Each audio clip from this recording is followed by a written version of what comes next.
আসসালামু আলাইকুম। বাঁশখালী থানার অন্তর্গত দক্ষিণ জালিয়াঘাটা কানুকিল শাহী জামে মসজিদ মাঠ প্রাঙ্গণে বাঁশখালী আলা হজরত কর্তৃক আয়োজিত বৃক্ষরোপণ কর্মসূচি ও গাছ রোপণ এবং কানুকিল বাসীদের মধ্যে চারা বিতরণ।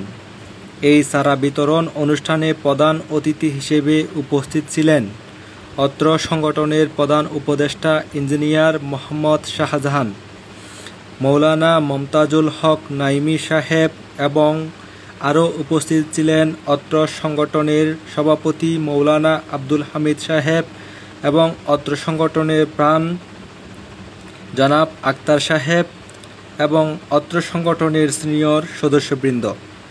গাছ আমাদের প্রকৃতির ফুসফুস। গাছ অক্সিজেন দেয়, কার্বন ডাই অক্সাইড শোষণ করে, ছায়া দেয়, ফল দেয়, বৃষ্টির পরিমাণ বাড়ায় এবং প্রাকৃতিক দুর্যোগ রোধে সহায়ক ভূমিকা রাখে। একটি গাছ মানে একটি প্রাণ, তাই আমাদের গাছের যত্ন নিতে হবে এবং প্রকৃতির ভারসাম্য রক্ষা করতে হবে। এ উদ্যোগের জন্য বাঁশখালী আলা হজরত স্মৃতি সংসদকে জানাই আন্তরিক ধন্যবাদ ও কৃতজ্ঞতা।